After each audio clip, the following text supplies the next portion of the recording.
15,000 కోట్ల విలువైన భూమి తెలంగాణ ప్రభుత్వాన్ని తేల్చెప్పిన సుప్రీంకోర్టు. తెలంగాణ ప్రభుత్వానికి సుప్రీంకోర్టులో భారీ ఊరట లభించింది. 15,000 కోట్ల విలువ చేసే భూములకు సంబంధించి సర్వోన్నత న్యాయస్థానం తీర్పునిచ్చింది. హైదరాబాద్ వనస్థలిపురం సమీపంలోని సాహెబ్ నగర్ దగ్గర ఉన్న 102 ఎకరాల తెలంగాణ అటవీ శాఖదేనని సుప్రీం తేల్చెప్పింది. దాదాపు 20 ఏళ్లుగా ఈ భూమి వివాదం కొనసాగుతుంది.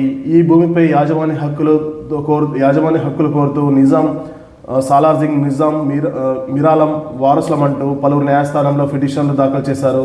గతంలో పిటిషన్లు వేసిన 260 మందికి అనుకూలంగా తెలంగాణ హైకోర్టు తీర్పు ఇచ్చింది.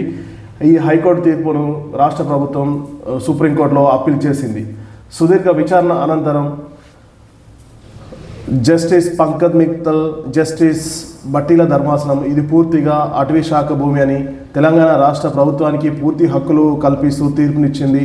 తీర్పు వెలువడిన 8 వారాల్లో రిజర్వ్ ఫారెస్ట్గా వాటి నోటిఫై చేయాలని రాష్ట్ర ప్రభుత్వ ప్రధాన కార్యదర్శిని సుప్రీంకోర్టు ఆదేశించింది. నోటిఫై చేసిన కాపీని సుప్రీంకోర్టు రిజిస్ట్రీకి పంపాలని ధర్మాసనం తెలంగాణ సిఎస్కు ఆదేశించింది. దీంతో దాదాపు 15,000 కోట్ల విలువైన 102 ఎకరాల భూమిని ప్రభుత్వ పరం కానుంది. ఇది సుప్రీంకోర్టులో తెలంగాణ ప్రభుత్వానికి భారీ విజయమని చెప్పుకోవచ్చు.